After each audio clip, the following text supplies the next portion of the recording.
Okay, so we move from one film that's coming out to another film that's already been out. And this is, you know, this film, you can't stop gushing about it, and rightfully so. Avatar The Way of Water is just, and I said this the other day on the show, it's a once in a generational movie. Um, we got one back in '09, and that was one to get another one.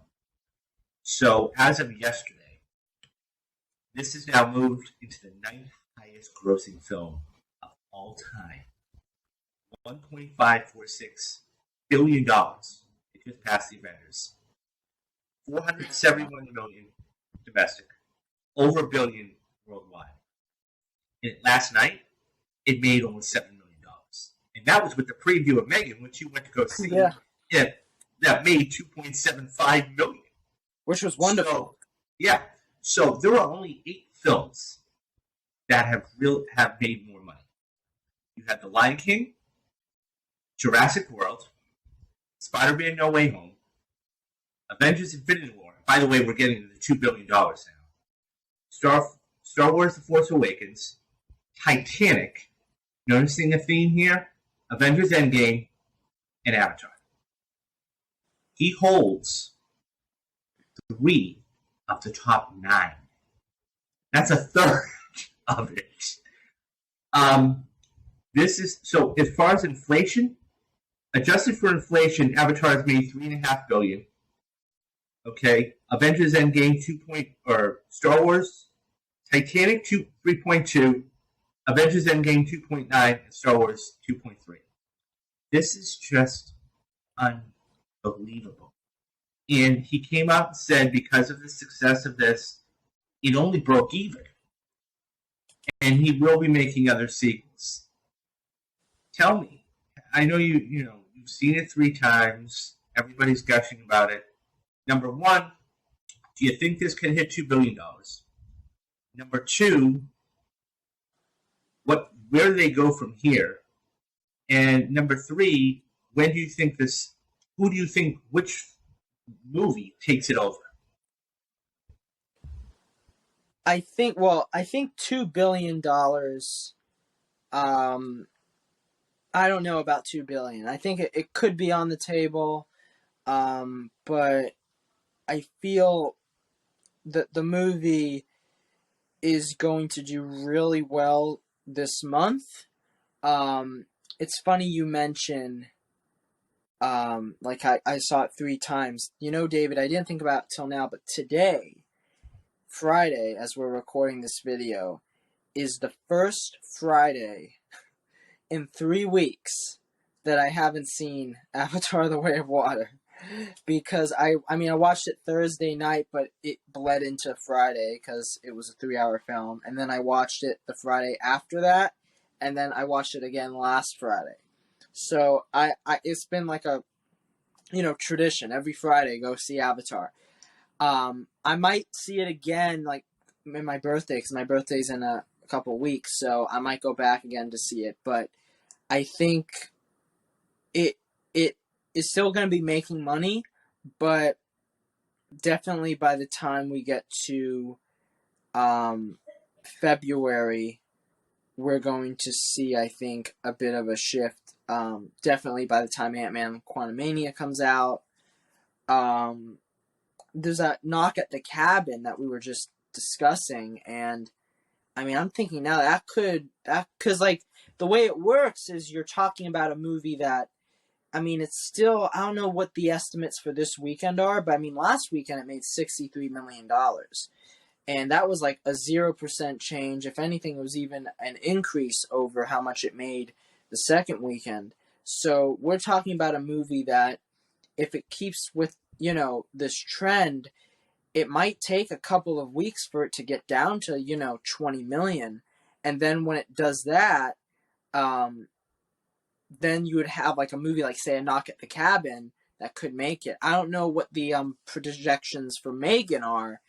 I don't think Megan is going to beat Avatar this weekend. I thought there was a possibility it could, but Avatar is doing really well. So I think definitely February is where we'll see the change. But I mean, at the end of the day, it really doesn't matter because this movie is still making, as you said, the ninth highest grossing film of all time, and that is now.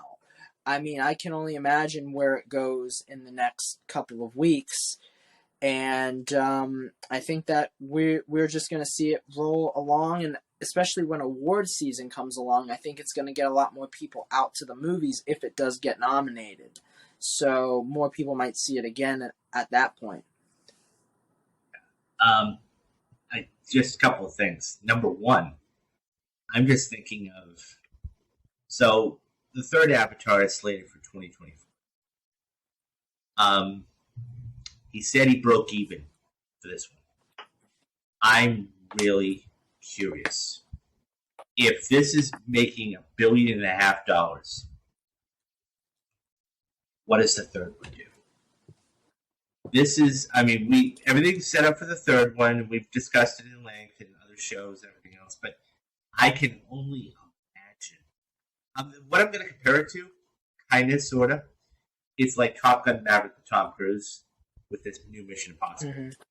With the success of this Top Gun movie, making as much money, Mission Impossible is just going to blow up, and they're going to have to print money for this.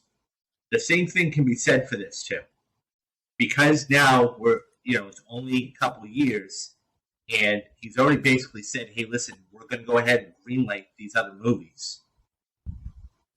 So that in itself is impressive. I think you're right. That's your point. Yeah, I will say that I Avatar 3 is.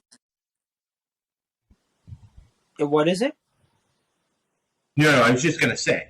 I think that what will happen is, I think you're right.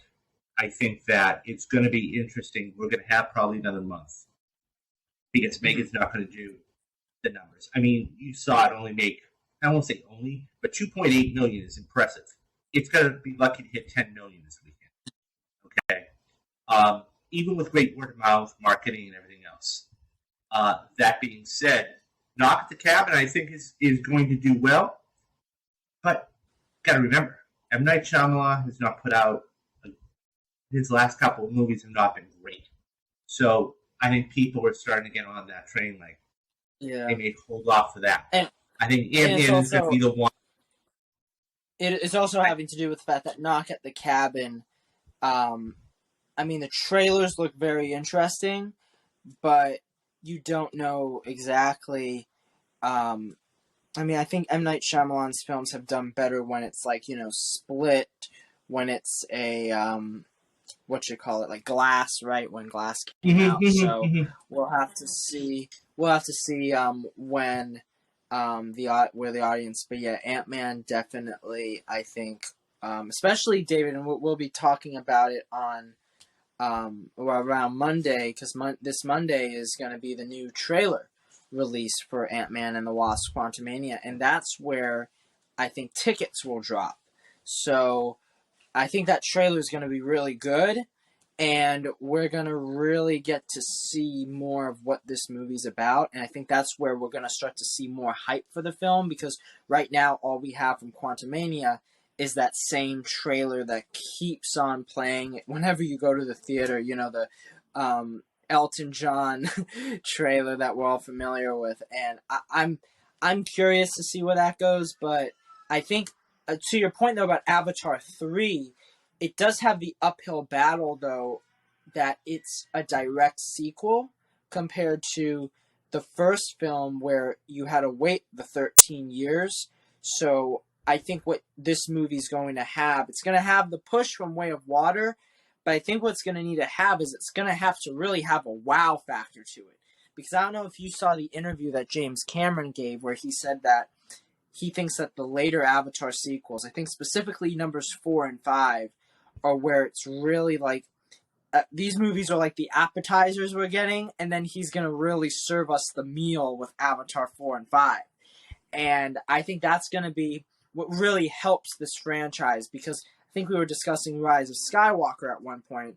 Rise of Skywalker really wasn't like the meal people wanted. It was more of like a dessert. kind of, in a way. This is, I think, going to be. I think the franchise is in safe hands, but it's going to be interesting to see how the third film performs, and then how maybe the fourth film performs, because maybe some people see the third film and then they're like, you know what, I might be a bit Avatared out. But I never doubt James Cameron. Never doubt James Cameron. Neither do I. What do you guys think? How much more money do you think this can make? Do you think it could hit $2 billion? How many times have you seen Avatar?